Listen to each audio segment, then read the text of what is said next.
se está convido para falar a mensagem de hoje.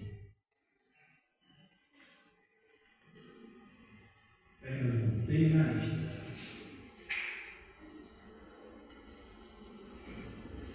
Boa noite, irmãos. Boa noite. Muito feliz de ver tantos homens aqui na igreja. É bonito ouvir o canto grave dos homens, mas eu não deixo de sentir falta das vozes femininas. É sempre melhor quando temos mulheres, as irmãs do nosso meio, mas é bonito também ouvir a voz forte dos homens. Então é um privilégio receber os irmãos aqui na nossa igreja, um privilégio ter essa oportunidade, apesar de ser uma grande responsabilidade. O pastor Ginsen me incluiu e já tinha me avisado assim com alguns meses de antecedência, mas não me imaginaria que ficaria tão nervoso como estou agora. Então já aviso de antemão para que os irmãos me perdoem aí o nervosismo, mas pretendemos ser fiéis aqui à palavra de Deus, pretendemos que ela seja exposta da forma como ela é. Amém? Amém. Então, eu me chamo João Victor, eu estou cursando o seminário teológico na escola Charles Spurgeon. Há mais ou menos um ano que eu venho me dedicar ao ensino aqui nessa igreja, neste culto. O pastor Ginsen abriu essa porta, os irmãos têm me apoiado nesse sentido e há mais ou menos um ano estou me dedicando ao ensino público, mas há mais tempo já que eu estou ensinando a escola bíblica dominical e esse tem sido o meu foco, o meu trabalho para a obra do Senhor. Eu não sei o que vai ser de mim, não sei se serei pastor, missionário, mas estou orando por esse direcionamento, mas com certeza Deus tem me mostrado que esse ministério de ensino, seja no culto, seja na escola bíblica, seja no evangelismo, está no meu coração. Então, que os irmãos estejam orando pela minha vida, para que Deus venha também me dar mais clareza, mostrar para mim o que Ele deseja. Amém? Então, foi me passado um tema, não sei se foi divulgado, a paz, a pôster, mas para aqueles irmãos que não tiveram a oportunidade de ter contato com esse material, nosso tema de hoje à noite diz homens, líderes, servos. São 3 palavras: homens, líderes, servos. Um tema bem enxuto, bem minimalista, digamos assim. Então, eu tomei a liberdade de abordar, falar sobre masculinidade, sobre liderança e sobre serviço e ver como todos esses temas, esses aspectos, eles estão ligados. E quão importante nós sermos homens que são líderes, mas que também são servos. As 3 coisas estão unidas. A Bíblia nos dá um direcionamento com relação a isso. Se nós somos homens, nós entendemos que temos o chamado para liderar. Deus nos criou assim. O Senhor, no seu ato criativo, no seu mandato criacional, Ele já nos deu essa tarefa.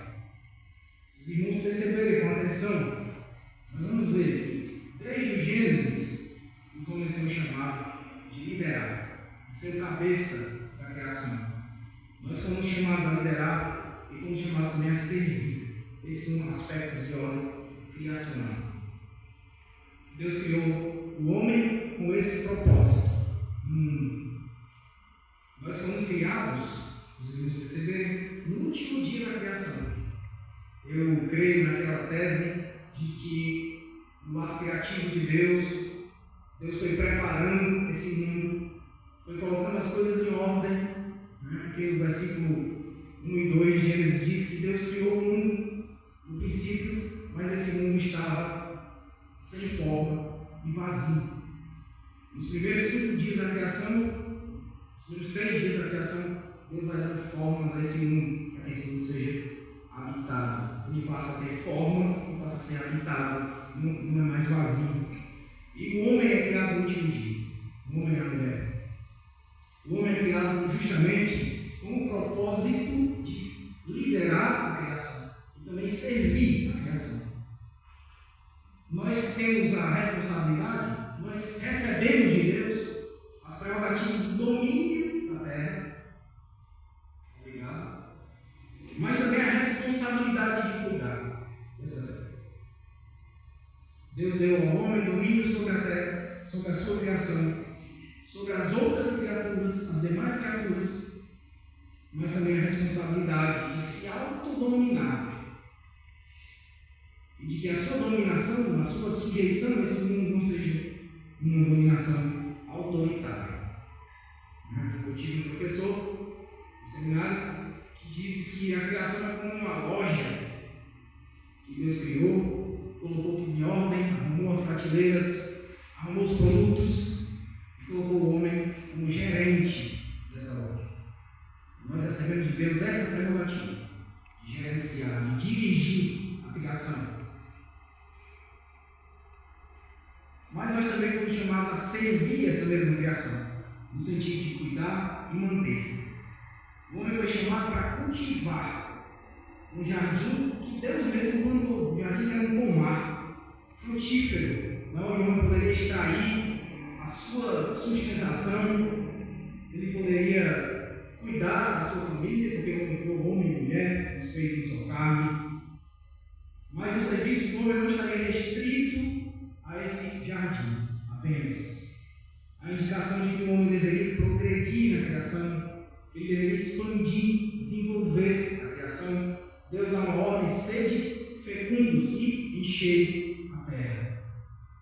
Não é para permanecer apenas no jardim, no paraíso de Deus, no pomar maravilhoso, mas cultivar, expandir, manter. Essas foram as prerrogativas que Deus deu ao homem. E quando eu digo homem, a gente está incluindo também a mulher, porque foi dada essa ordem que Deus, no versículo diz que Deus criou homem e mulher, macho e fêmea, e ele deu a ordem aos dois que sujeitarem a terra. Mas o homem é o cabeça da mulher. É isso que Paulo argumenta, por exemplo, quando ele escreve a Timóteo sobre a questão da autoridade exercida na igreja. Ele vai falar que não permite que a mulher exerça autoridade de homem na igreja. Por quê? Porque primeiro foi criado Adão, e depois Eva. Esse é o argumento de Paulo.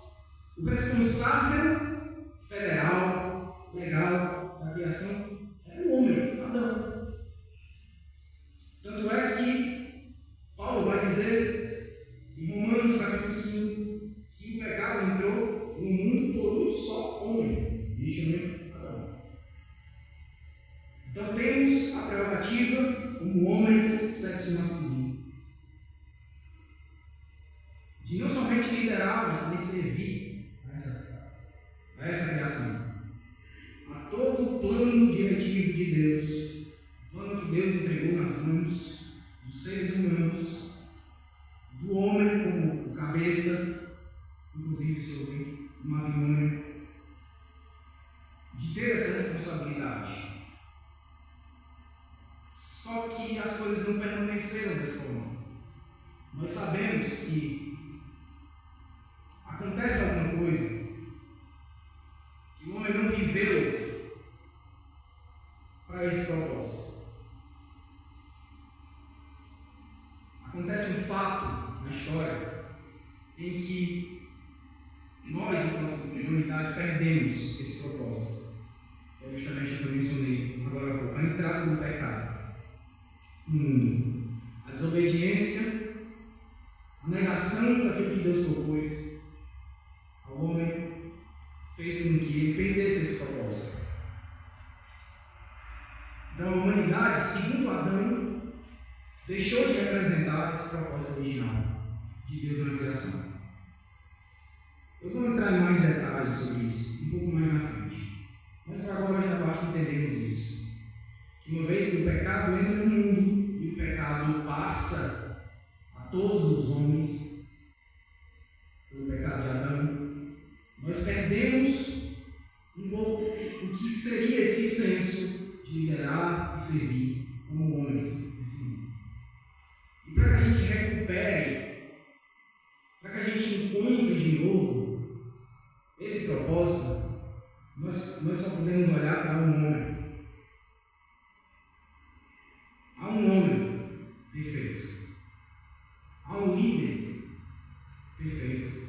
E há um servo perfeito. Eu estou falando de Jesus Cristo. E é para Ele que nós iremos olhar hoje à noite.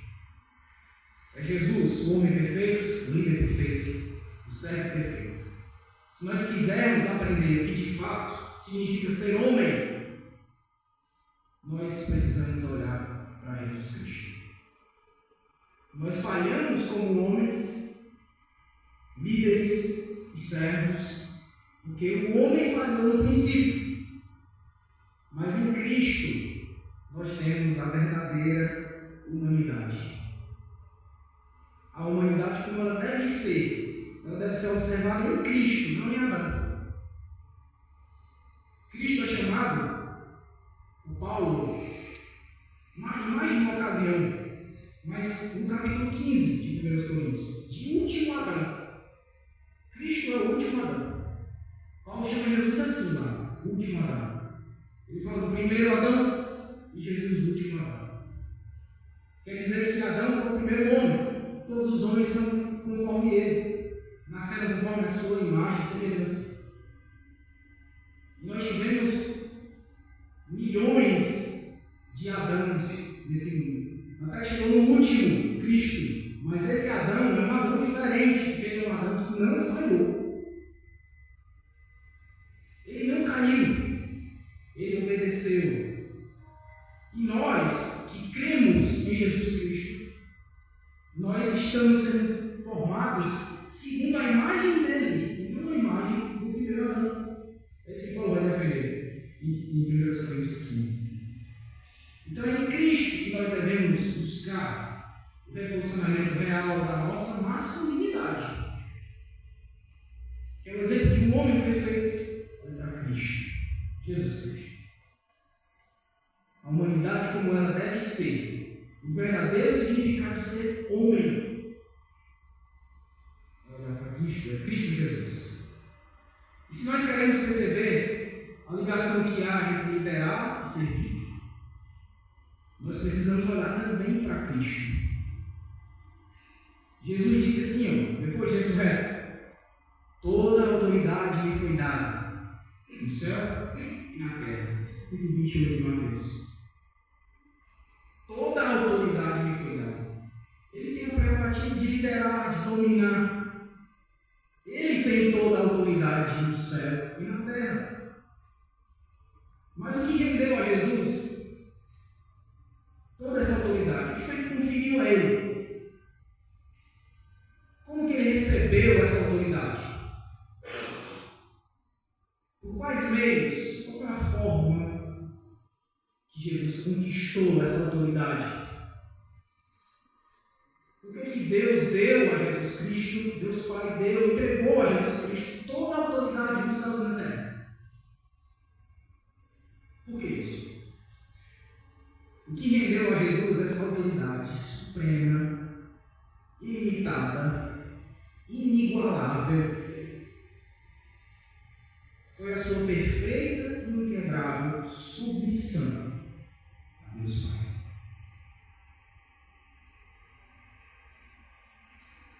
Isso juntamente com a sua submissão ativa, imaculada, à lei de Deus. Jesus foi obediente, não tropeçou, nem sequer um ponto da lei. Ele foi submisso à lei de Deus em toda a sua vida. E ele foi também inabalavelmente submisso ao plano redentivo. Ele se submeteu ao plano redentivo de Deus. E esse plano o levou à vergonha da cruz, o levou à traição dos seus amigos, o levou à humilhação, o levou à morte. Mas Jesus não abriu mão disso. Ele foi tentado por Satanás para que escapasse desse plano redentivo, para que negasse a cruz. O diabo fez de tudo para que Jesus se afastasse da cruz, naquela tentação no deserto. Ele diz eu vou te dar tudo isso, todos os reinos do mundo se prostraram e adoraram. Jesus não caiu, né? Seguiu o plano. Foi submisso ao plano, né? Quando Jesus ressuscitou dos mortos, ele não reivindicou um tipo de vitória indefinida, sem definição, sem forma. Não foi uma vitória assim, em amplo sentido. Pelo contrário, ele triunfou sobre todos os poderes, com toda a autoridade, com todo o domínio. Ele conquistou a autoridade máxima na terra, no céu, sobre a vida, sobre a morte. E ele fez isso, como diz Filipenses capítulo 2, assumindo a forma de servo, sendo obediente até a morte e morte de cruz. Ele conquistou a autoridade máxima na terra, no céu, assumindo a forma de servo, sendo obediente até a morte de cruz. Foi por isso que Deus o exaltou sobremaneira e lhe deu o nome que está acima de todo nome, para que ao nome de Jesus todo o joelho se dobre, toda a língua confesse que Ele é Senhor. O Jesus que disse: toda a autoridade me foi dada nos céus e na terra, é o mesmo que disse: o Filho do Homem não veio para ser servido, mas para servir e dar a sua vida em resgate de muitos. Jesus disse isso quando dois de seus discípulos, filhos do pescador Zebedeu, chegaram até ele dizendo: permite que na tua glória nós nos assentemos, um à tua direita, um à tua esquerda. Eles eram filhos do pescador, eles estavam pensando em glória, em exaltação, em domínio. Ele estava dizendo: permite que nós dominemos ao teu lado, um à tua direita, um à tua esquerda. E a resposta de Jesus é essa: o Filho do Homem não veio para ser servido, ele veio para servir. Então, em vez de um domínio que causa desequilíbrio, a liderança bíblica ideal é a que reflete o caráter de Cristo, focada no serviço, na submissão a Deus e a sua lei, e no cuidado dos outros. É assim que funciona a liderança. E eu escolhi um texto. A gente poderia escolher qualquer texto dos evangelhos, mas um em específico vai nos ajudar a entender isso. Eu quero que os irmãos abram em Lucas, Evangelho de Lucas, capítulo 22.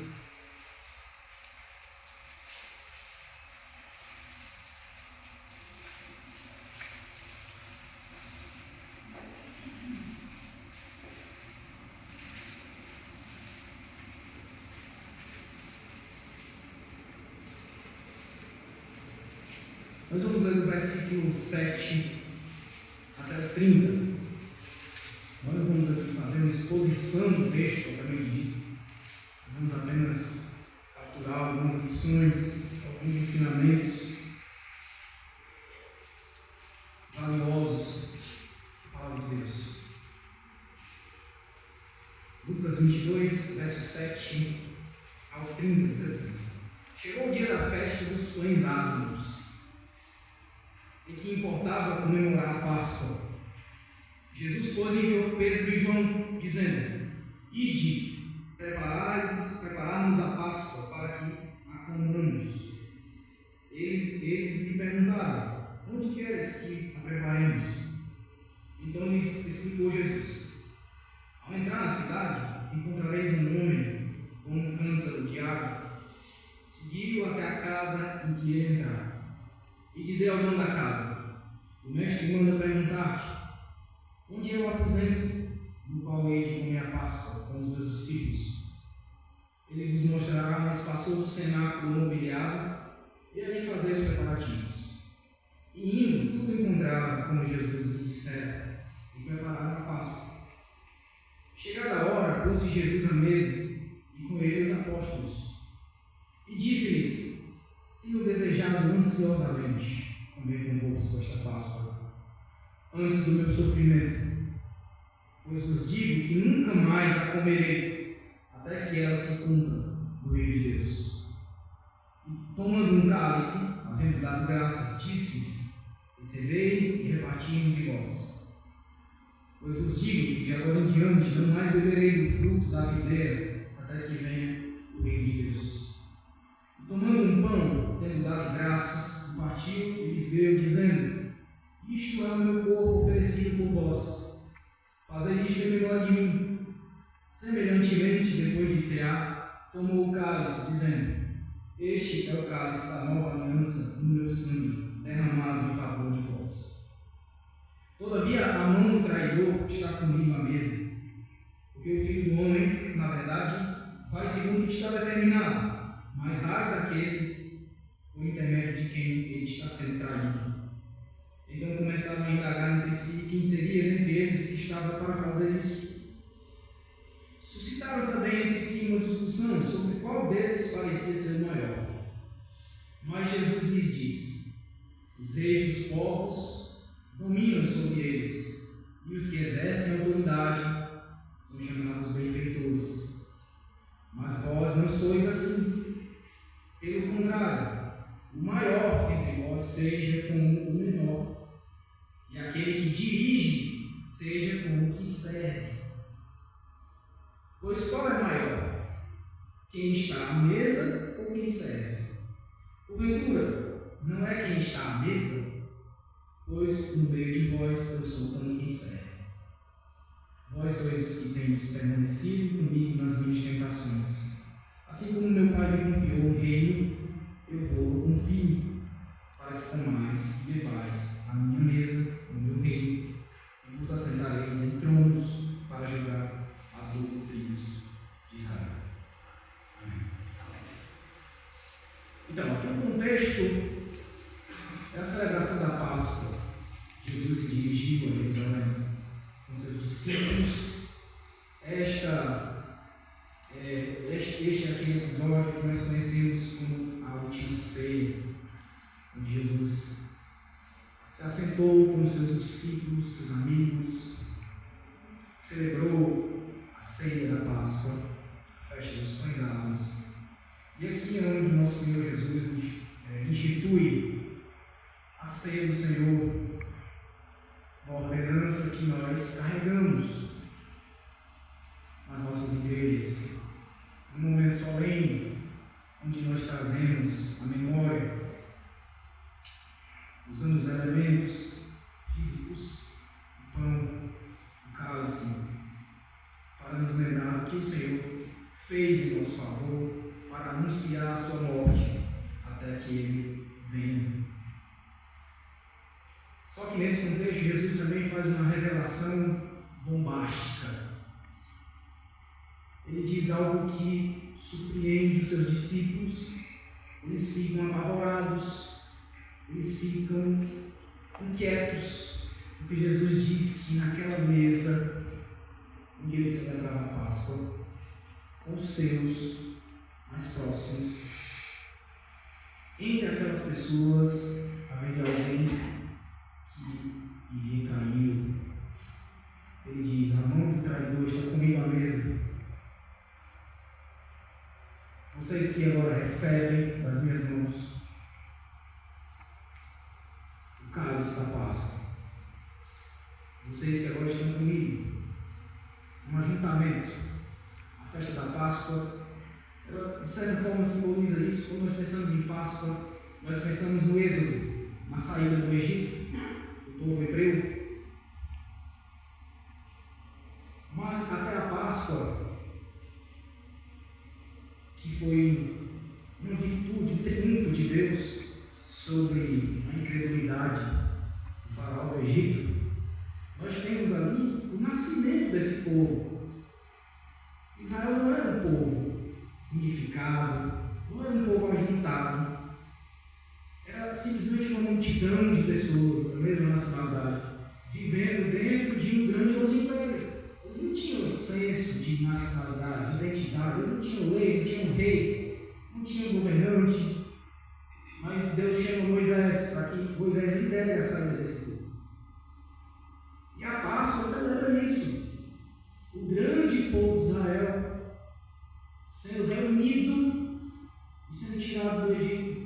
que Jesus está celebrando esse dia, lembrando desse dia, o dia do grande ajuntamento do povo de Israel. Ele está junto com seus discípulos, todos judeus. Ele está dizendo: um de vocês é meu traidor. E eles ficam inquietos e pensam: quem será? Quem será que é? Alguns dos outros evangelhos dizem que, um a um, eles perguntam: sou eu, mestre? Sou eu, mestre? E no meio dessa discussão, já que eles estão pensando em alguém, um nome que seria o nome do traidor, o nome do mais baixo, o nome daquele que entregaria o Senhor à morte, surge um outro tipo de inquietação, que é a inquietação: se existe um cara mau, existe o mais malvado entre nós, o que vai trair o Senhor, também deve existir o mais importante, o primeiro da lista, o mais santo, o maior, o mais importante. E essa não foi a primeira vez, nem aqui no Evangelho de Lucas, nem nos Evangelhos, que eles tiveram essa mesma discussão. Teve uma outra oportunidade em que eles se questionaram a mesma coisa. E foi depois de um evento também importante na história do nosso Senhor. Que foi quando ele subiu ao monte para orar, junto da companhia de Pedro, Tiago, João. E lá ele foi transfigurado. Eles tiveram ali uma prévia do que seria a glória do Senhor, o Senhor glorificado, a sua majestade. E eles ficaram com medo de Jesus. O texto diz que eles tremiam de medo ao ver Jesus naquele estado. E estavam lá com Jesus, Moisés, Elias, símbolo da lei, dos profetas. Pedro fala alguma coisa impossível para Jesus, diz: queres que façamos tendas, um para ti, um para Moisés, um para mim? Mas depois eles estão dormindo. Eles não entendem bem, não entendem bem. Nós não queremos julgar aqui os discípulos por serem faltos e tardios em entender as coisas. Porque se o Evangelho dependesse de nós entendermos as coisas, já não seria o Evangelho da graça, seria o Evangelho das obras. Mas depois que eles descem do monte, essa discussão aparece. Por quê? Eles têm ideia de que Pedro, Tiago e João eram mais importantes do que os demais, porque eles viram Jesus na sua glória. E quando eles descem do monte, Jesus adverte: não digam a ninguém o que aconteceu. Mas eles ficam a questionar: será que é um desses três o maior entre nós? E aqui nessa hora, na Páscoa, qual Jesus inaugurou a sua ceia, eles estão com essa mesma discussão. Eles estão de novo se perguntando quem é o maior, quem é o mais santo, quem é o mais importante. Naquela oportunidade, Jesus disse para eles palavras duras. Naquela oportunidade, Jesus disse para eles que o maior do reino dos céus, na verdade, ele não dá nem o padrão de quem vai ser maior, quem vai ser grande no reino. Ele vai dizer que para entrar no reino, você precisa se converter como uma criança. Ele toma uma criança, coloca a criança na frente deles e diz: olha, se vocês quiserem entrar no reino, vocês têm que ser como um pequenino desse. Então a questão não é só quem já está dentro e vai ser grande, mas a questão é quem vai entrar. E para entrar tem que ser pequenino. Essa foi a lição que Jesus deu. E eles estão aqui de novo, levantando a mesma discussão. A discussão de quem é o maior. A resposta de Jesus, é o que nós vamos ver, observar nesse texto. Antes disso, antes da gente ver aqui acuradamente o que Jesus responde a eles, eu gostaria de refletir sobre a ceia. Porque nós estamos no contexto. Foi depois de oferecer a ceia, oferecer o pão e o cálice, que eles levantam esse questionamento. O que é a ceia? O que ela simboliza?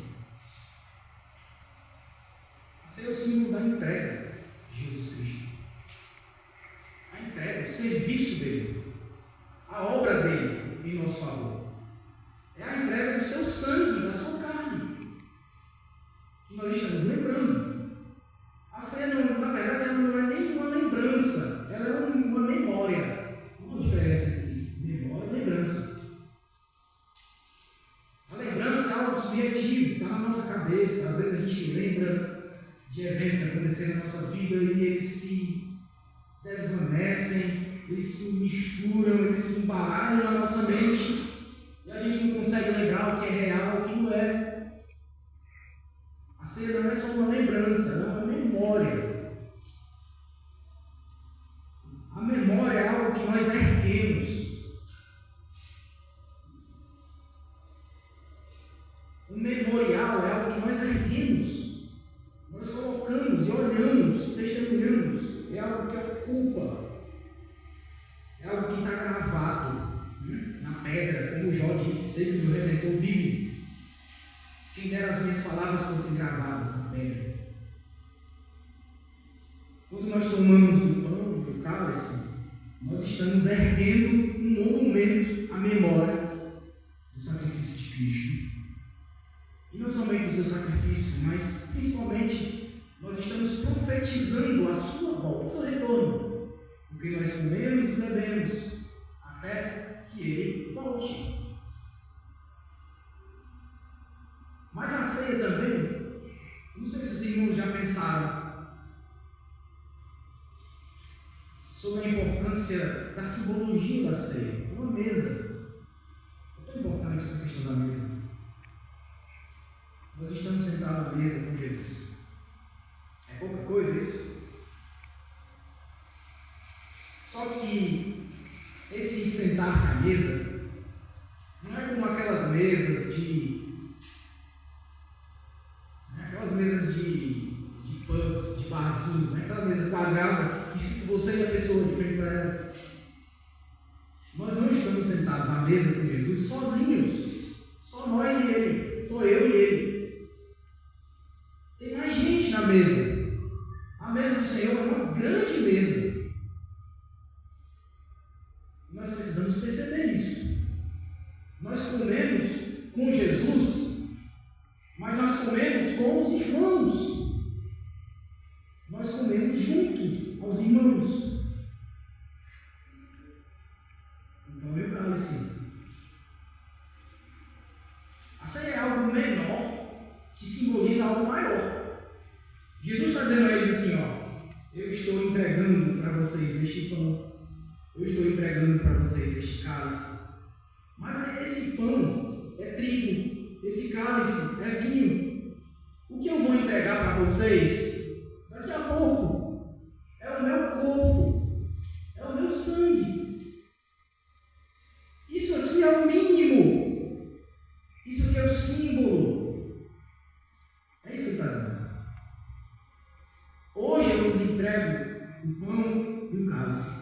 Amanhã eu vou entregar a minha vida. Amanhã eu vou entregar meu corpo e meu sangue em favor de vocês. É isso que ele está dizendo. Isto é o meu corpo que é dado por vós.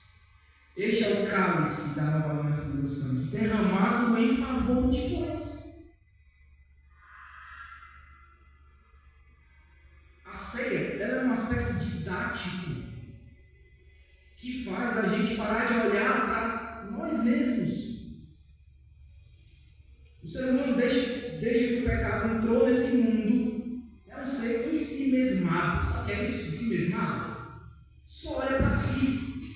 O ser humano, depois da queda, ele ficou apaixonado por si mesmo. A primeira coisa que o homem faz ao pecar é olhar para si e ver que está nu. Essa é a primeira coisa. Quando ele come do fruto, o texto diz: seus olhos se abriram e perceberam que estavam nus. Eles olharam e viram que estavam nus, despidos, desprotegidos. Eles se encantam, dão a si mesmos uma importância que não tinha antes. O homem no mundo perfeito de Deus, sem pecado, ele se entendia como parte do todo. A revelação de Deus ela tem esse propósito pedagógico de fazer com que a gente pare de olhar para si mesmo apenas e passe a perceber que existe um mundo criado por Deus, que existem criaturas de Deus nesse mundo, que nós precisamos perceber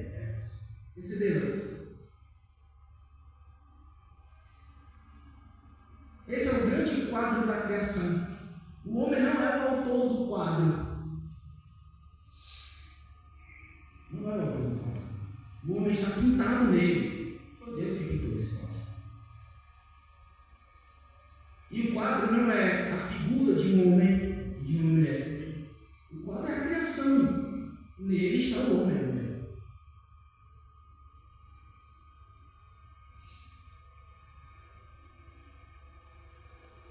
Então, desde que o pecado entrou, os homens vivem obcecados em si mesmos, olhando mais para si, no sentido de se autoestimar. Essa palavra também envolve a autoestima, de se autosservir. O homem passou a ter o que alguns chamam de síndrome de Narciso. Não sei se os irmãos conhecem a história do mito de Narciso, do mito antigo, da Grécia Antiga.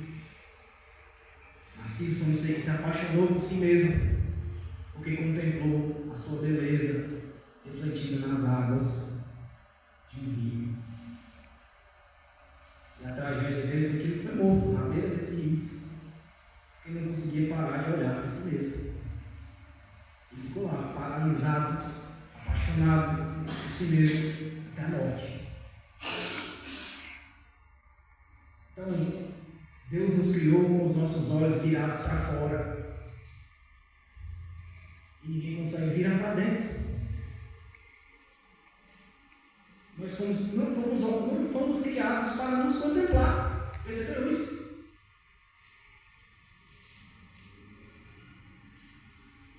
Eu nunca verei a mim mesmo a olho nu.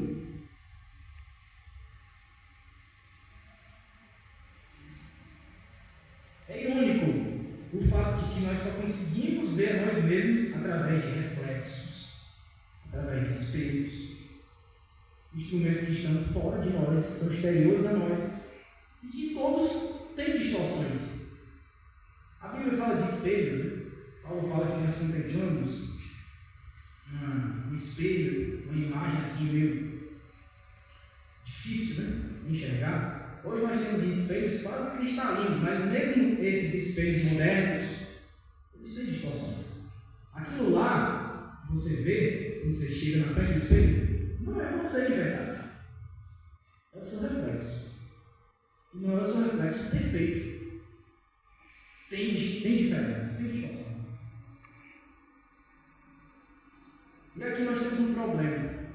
Que se nós estamos obcecados em olhar para nós mesmos,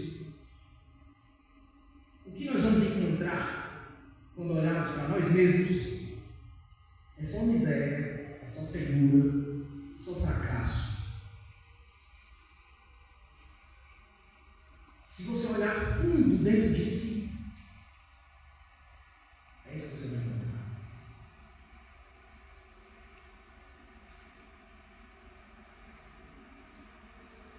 Vazio, um abismo, feiura. Você vai encontrar uma humanidade caída e fracassada. Tanto mais fundo você olhar para si mesmo. É isso que você vai perceber. Você vai perceber que o drama da alma humana, ele não está. A solução para esse drama da alma humana não está em nós. Ela não está em você, não está em mim. Não está em você olhar para o seu interior.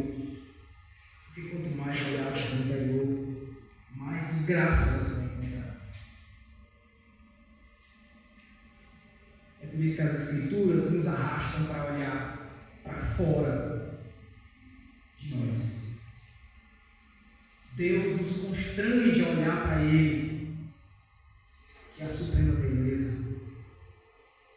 É quando nós percebemos a beleza de Deus, a sua magnificência, como autor da criação, que nós encontramos nosso propósito, nosso lugar nela.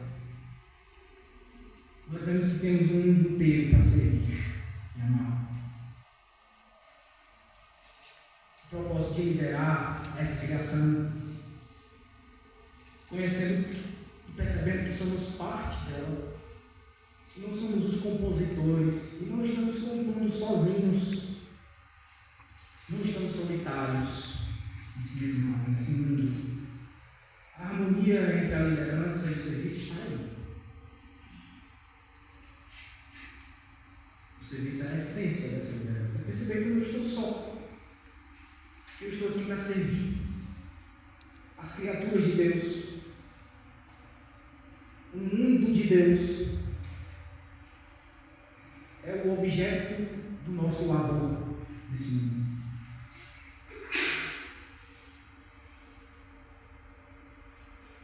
Então a ceia, retomando aqui, ela é um desses elementos que nos convida a olhar para fora de nós.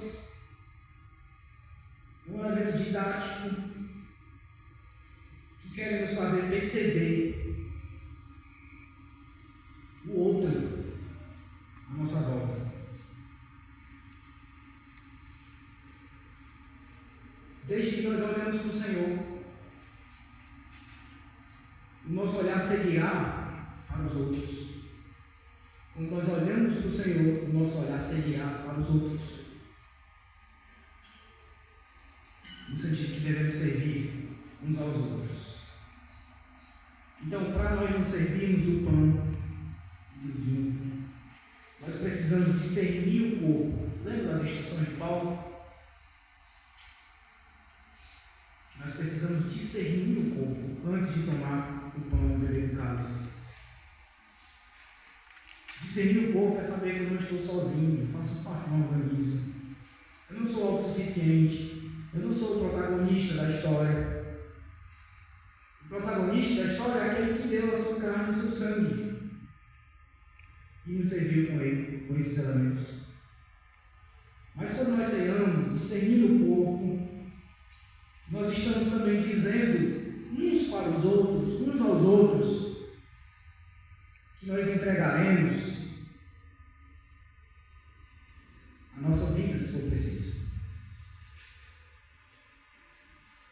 É um simbolismo pequeno de algo maior. Hoje nós servimos o pão, quando celebramos a ceia. Amanhã, eu digo ao meu irmão, que come comigo na mesa,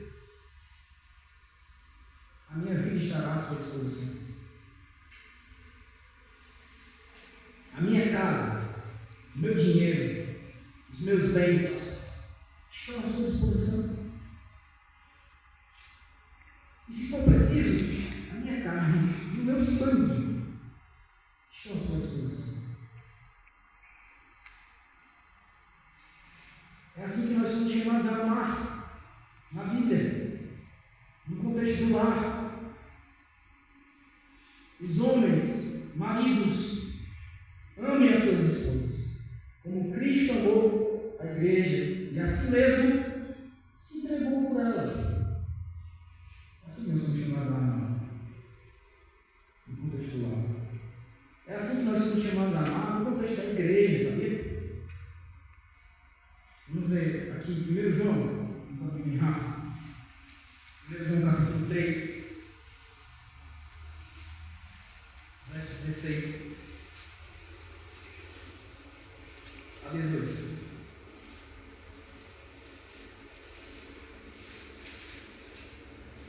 Nisto conhecemos o amor que Cristo deu a sua vida por nós e devemos dar nossa vida pelos irmãos. Ora, aquele que possui recursos deste mundo e vira seu irmão padecer necessidade, fechado em seu coração, como pode permanecer nele o amor de Deus? Filhinhos, não é menos de palavra nem de língua, mas de fato de verdade. Quando nós nos servimos do pão, é isso que nós estamos dizendo uns aos outros.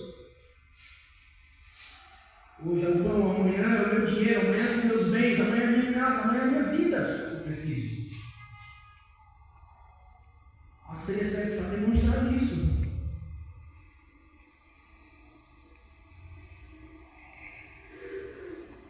É um memorial do que Cristo fez.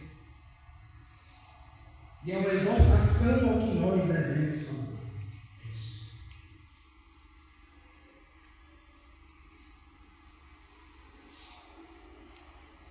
Então, dado esse contexto da ceia, eu queria perceber aqui alguns tópicos sobre esse equilíbrio entre liderança e serviço, que nós vemos nesse texto, o texto de Lucas 22. Primeiro aqui, Jesus prepara tudo para a celebração da Páscoa. Ele já deixa tudo pronto, tudo está sob controle, tudo está organizado, tudo está encaminhado. Isso é importante na liderança. Nós, como homens, chamados a liderar, desde o ato criacional de Deus, somos agora redimidos, transformados na imagem de Cristo. É importante que nós saibamos perceber que liderar é isso. É preparar, encaminhar, organizar, é prover, delegar. Jesus faz isso. Versículo 13.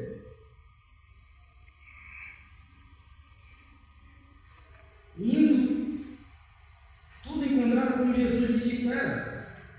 E prepararam a Páscoa. Que maravilha! Eles encontraram tudo arrumado, tudo perfeito. Mas mesmo assim, tem um ponto que eu quero chamar a atenção. Liderar não significa ser autossuficiente. Se tinha alguém que podia ser autossuficiente, este é Jesus. Jesus não precisa de mim, não precisa de você, não precisa de ninguém. Não precisa. Mas ele permitiu, ele delegou que seus discípulos fossem à frente, preparassem a Páscoa. E ele chegando lá, encontraram tudo preparado, mas mesmo assim, prepararam. Então, para liderar como homem, nós precisamos primeiro conhecer os limites da nossa liderança. Eu não sou soberano, Jesus é. Eu sou limitado, Jesus não é. Por isso que nós precisamos dos outros. O nosso ato de liderar não pode ser autossuficiente. Outra coisa muito importante: o verdadeiro líder, o homem líder, ele anseia por estar ligado aos seus, ligado intimamente aos seus. Verso 15: e disse-lhes: tenho desejado ansiosamente comer convosco esta Páscoa antes do meu sofrimento. Jesus abre o coração, ele diz: eu desejo ansiosamente. Eu estava desejando que esse dia chegasse, para eu estar com vocês, para eu sentar nessa mesa com vocês, para comer esta ceia com vocês. No capítulo 13 de João, do Evangelho, nós temos lá o início de um grande sermão que Jesus fez nessa ocasião, nessa mesma ocasião. E o texto começa dizendo: tendo Jesus amado aqueles que estavam com ele, amou-os até. Ele precisa valorizar os seus, estar ligado a eles intensamente, desejar estar com eles. O ato de comer em comunidade. A mesa é o lugar do relacionamento. A mesa é o lugar da intimidade. Como eu mencionei anteriormente, a refeição da Páscoa é um símbolo da libertação, mas o símbolo da formação do agrupamento de um povo. Jesus estava com os seus, aconchegados, num lugar preparado, mobiliado, espaçoso, como ele mesmo diz. Ele fez questão de que esse lugar fosse assim. Ele fez questão de que tudo estivesse perfeito, para que ele estivesse com os seus. Isso demonstra que era verdade o que ele estava dizendo. Ele estava realmente ansioso para que esse dia chegasse. Outra questão importante: essa hora foi a hora final, foi o início, aquilo que a gente chama da parte paixão de Cristo, o início da sua última obra, digamos assim, desse mundo. É a hora do maior drama, da maior agonia de Jesus Cristo. Começou aqui, junto com esses discípulos. Foi a hora mais dramática, a hora de maior agonia do ministério de Cristo. Se a gente fosse seguir no texto, logo depois que eles têm esse tempo da celebração da Páscoa, da última ceia, Jesus vai ao Getsemane. E no Getsemane,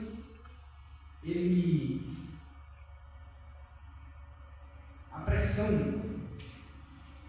do plano redentivo era tão grande, era sobremaneira, tamanha sobre ele, que ele chegou a suar gotas de sangue. Mas nesse momento, o que Jesus fazia, num momento de maior crise, de maior agonia do seu ministério, o que ele fez foi servir os seus discípulos. As circunstâncias estavam todas contraditórias com isso. Ele poderia aqui nesse momento ter se excluído, ter se ausentado. Mas nessa mesma hora, ele estava servindo. Vamos ler aqui rapidamente João capítulo 13. Aqui nós vamos ver.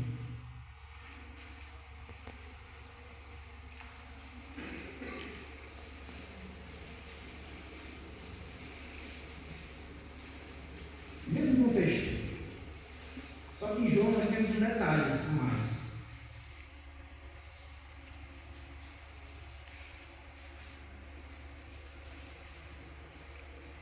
Ora, antes da festa da Páscoa, sabendo Jesus que era chegada a sua hora de passar deste mundo para o Pai, tendo amado os seus que estavam no mundo, amou até o fim. Durante a ceia, tendo já odiado o posto no coração de Judas Iscariotes, filho de Simão, traiu-se a Jesus. Sabendo este que o Pai confiara às suas mãos, que ele viera de Deus e voltava para Deus, levantou-se da ceia, tirou a vestimenta, assim, e tomando uma toalha, cingiu-se com ela.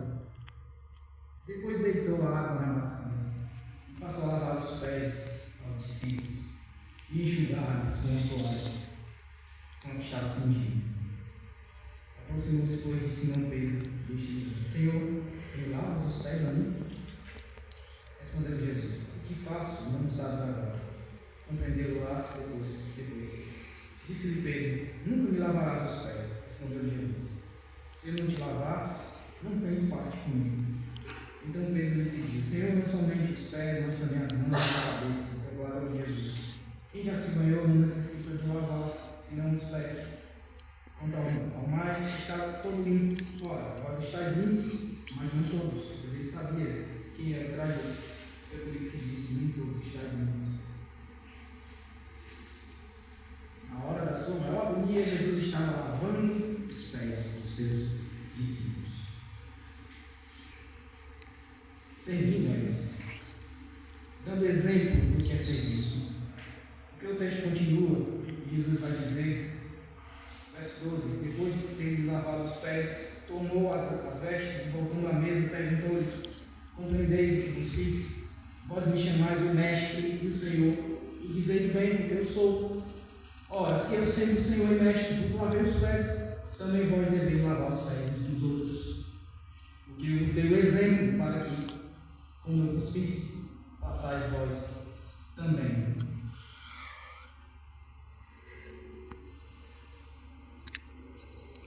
Isso aqui é um exemplo de liderança. A liderança segundo Jesus não está relacionada com o fato de dominar.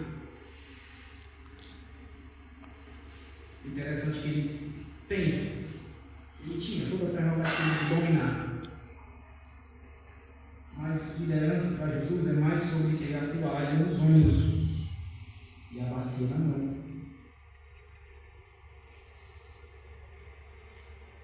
É aí onde nós temos as nossas vaidades subjugadas. É aí onde o nosso ego é fatalmente apunhalado pela palavra eterna. Lavar os pés significa ter parte. Jesus disse: se não te lavo os pés, não tens parte comigo. Esse é o nosso parâmetro de liderança, é o serviço. Seja em casa, seja na igreja, seja na sociedade, nós lideraremos pelo exemplo. Existe uma frase antiga, acredito que seja até de cunho militar, que diz que a palavra convence, mas o exemplo arrasta. Esses homens foram arrastados aqui pelo exemplo de Cristo. Eles estavam ouvindo Jesus ensinar. Há 3 anos. Eles ouviram Jesus falar sobre ser humilde, sobre ser servo uns dos outros, sobre quem era o maior, quem era o mais importante, ou seja, aquele que é o menor. Mas esse ato de Jesus foi o que os arrastou. E deve nos arrastar. O exemplo do serviço. Na hora mais crítica, na hora das crises, nós não devemos parar de servir. Liderar é isso. Liderar nas horas de crise, nas circunstâncias adversas, tem a sua resposta no serviço. Nós não podemos parar de servir. O líder é aquele que serve a todos. Tem mais um tópico, não sei se eu tenho tempo, mas eu vou para mais um aqui. Aí a gente encerra. O texto de Lucas, a gente não chegou a ler essa parte, mas logo após essa palavra de Jesus sobre que aquele que dirige deve ser o menor, sobre o maior se converter no menor, sobre essa grande lição que fala que liderar não é dominar. Ele vai dar o exemplo: os reis dos povos dominam sobre eles. Os que exercem autoridade são chamados benfeitores, mas vocês não são assim. O que dirige seja como o que serve. O que lidera seja como o que serve. Essa é a lição. E ele faz uma promessa aos seus discípulos. Olha a promessa que Jesus faz. Nós vemos aqui o pastor Sérgio, não é isso? O pastor Sérgio falando sobre o seu ministério militar. Já pensou se Jesus diz isso ao pastor Sérgio, aos demais missionários que estão no campo, aos pastores que estão começando trabalhos de igreja? Já pensou se Jesus diz assim: o meu pai me confiou um reino, eu vou confiar, para que comais e bebais a minha mesa de reino, vos assentareis em tronos para julgar as coisas de Israel. Jesus está dizendo essa palavra, confiar ou conferir, em algumas traduções, quer dizer que Jesus está inaugurando o seu reino. Deus confiou, Deus entregou um reino a Jesus. E agora ele confia esse reino aos seus discípulos, seus apóstolos. Isso quer dizer que o reino de Deus será expandido através da obra deles. Jesus está dizendo assim: pode confiar no seu trabalho, no seu ministério, vai ser frutífero, vai ser abençoado, vai dar certo. O meu reino vai ser estabelecido, o meu reino vai ser expandido pelo ministério de vocês. É isso que Jesus está dizendo a eles. Os apóstolos receberam essa bênção especial. O ministério deles era frutífero, era garantido. Quando eles saíam de cidade em cidade, eles voltavam maravilhados: Senhor, os espíritos se submetem a nós, as pessoas creem. Que maravilha! A garantia de um trabalho com sucesso, o reino de Deus sendo estabelecido, expandido. Jesus está prometendo isso a eles. Ele está dizendo: vocês vão ser os líderes do meu reino, da expansão do meu reino. Esses homens que estão à mesa com Jesus, eles se assentarão à mesa com ele, no seu reino. Esses homens que estão à mesa com Jesus, na hora do seu sofrimento, eles se assentaram em tronos para julgar 12 tribos de Israel.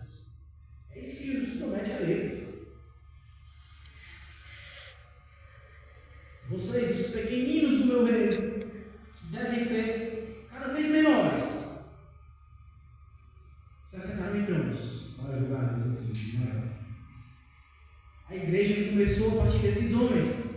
No dia de Pentecostes, quando o Espírito Santo desce em Jerusalém, são estes homens que estão lá a ensinar, a serem usados por Deus, recebendo o dom de línguas. E povos de todas as partes do mundo conhecido são convertidos naquele dia, são batizados em nome do Senhor Jesus Cristo.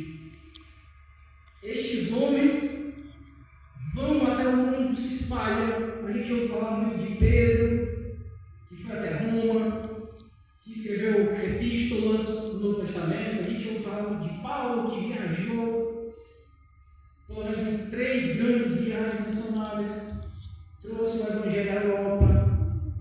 Nós somos aqui frutos do trabalho de Paulo, diretamente. Mas todos eles, cada um deles, tiveram seus ministérios. João escreveu o Evangelho, as epístolas, o livro de Apocalipse, pegou na Ásia Menor. O Tiago, filho de Zebedeu, foi à Espanha. Tiago, irmão de Jesus, foi importante na igreja de Jerusalém, presidiu o concílio de Jerusalém. André pregou na Grécia, na Ásia Menor. Judas Tadeu, na Pérsia. Mateus escreveu o Evangelho, pregou na Etiópia. Tomé, Síria e Índia, veio no Etiópia. Tiveram seus ministérios abençoados. Eles eram os líderes que Jesus escolheu para expandir seu reino nessa terra. E Jesus diz: eu confio a vocês o meu reino. Eu confiro o meu reino a vocês. Serão vocês que irão liderar a igreja, a nascente igreja de Jesus Cristo. Ele está dizendo: tal como o Pai fez de mim esse vaso de glória, tal como o Pai confiou esse reino a mim, eu confio em vocês.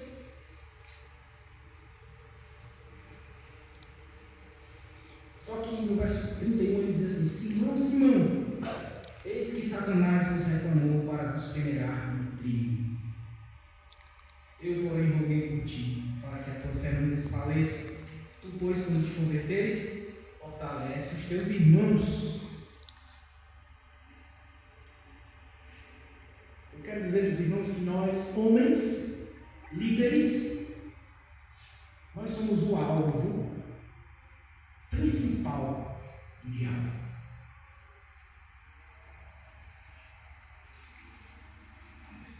Nós somos o alvo. Tem um alvo nas nossas costas e o diabo está apontando suas setas inflamadas contra nós. Algumas versões trazem a palavra cirandar. Não sei se alguém tem aí. O diabo deseja cirandar conosco, peneirar. Isso queria dizer um trabalho que era feito com trigo, que consistia numa peneira de malha, assim, ciranda, como era chamada. Eu acho que a palavra cirandar é mais apropriada, só que é mais difícil de entender, né? Parece outra coisa, cirandar. Para separar o grão, o cereal, da palha ou do joio. Então o joio ele cresce junto do trigo. E você não sabe o que é joio e o que é trigo. Você só sabe quando ele cresce. Quando você colhe. Aí você vai ver que o joio não tem fruto.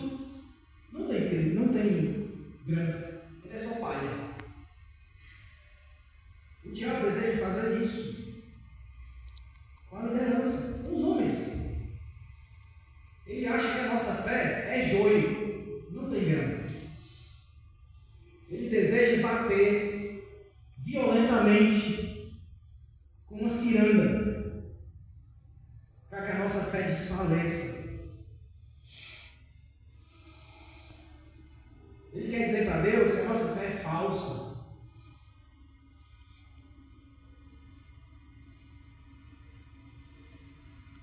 Nenhum de nós seria capaz, irmãos, de entender a fundo o enorme conflito que se ergue no mundo espiritual. Paulo vai dizer aos Efésios: a nossa luta não potestades, os poderes desse mundo entenebrecido, os principados e potestades. Nós não temos ideia de quão determinado o diabo está em destruir a liderança masculina na igreja e na sociedade. E ele está tendo êxito, ele está tendo sucesso, irmãos. Os homens não querem mais assumir sua responsabilidade, não querem mais liderar, nem na igreja, nem na sociedade. Em muitos casos ele está vencendo, ele está peneirando a liderança masculina. Só como ele pretendeu fazer ensinando os discípulos. Nós vivemos hoje uma crise de masculinidade no mundo inteiro. Não é só na igreja, na cultura. Há uma guerra sendo travada contra os homens. É quase uma ofensa ser homem hoje em dia. É ofensivo ser homem no mundo de hoje.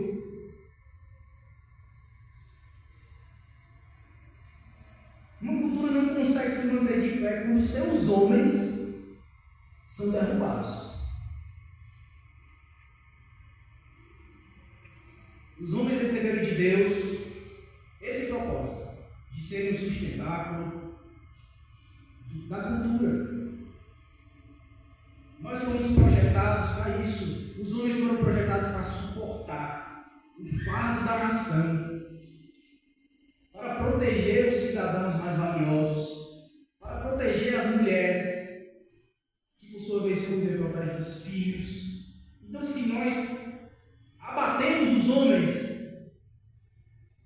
se nós os pervertemos, se nós os aleijamos, todos os outros estão expostos. Essa é a luta do diabo.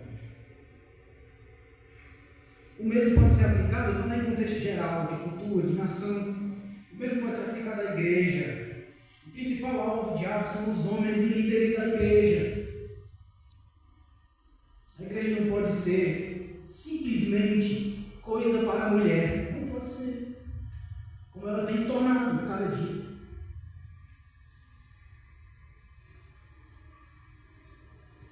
Talvez a maior arma do diabo nem seja tanto descredibilizar, enfraquecer os homens. Talvez nem seja essa a principal arma. Talvez a principal arma seja envaidecer os homens, oferecer para eles poder, notoriedade, prestígio, para que a gente se esqueça que o propósito da liderança é o serviço.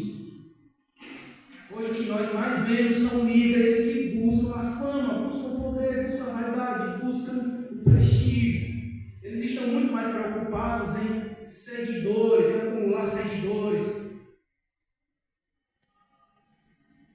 em acumular bens, em encher os bolsos de dinheiro, de serem influenciadores nas mídias sociais. Enquanto que a liderança masculina não tem nada a ver com isso. Não tem nada a ver com ser famoso, ser reconhecido. Talvez essa seja a arma principal do diabo hoje na igreja brasileira. Líderes que estão mais preocupados em serem conhecidos do que servos. Jesus nunca buscou publicidade. Nunca buscou publicidade.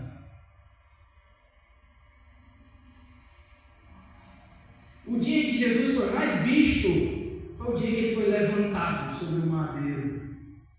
E todos os olhos do mundo viram. Quando ele curava, quando ele ensinava, quando ele manifestava sua divindade, seus sinais, seu poder, ele dizia: não diga a ninguém. As multidões o seguiam, mas muitas vezes ele buscava a solitude. Ele estava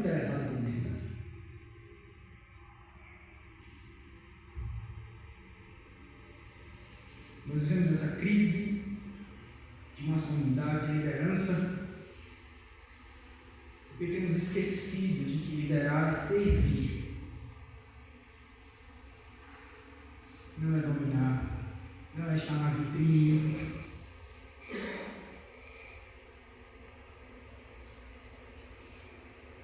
É servir e ser esquecido, estar afastado dos holofotes.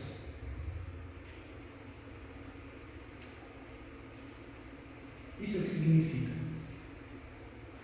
ser líder, ser servo, ser homem, segundo a Bíblia. Amém? Amém.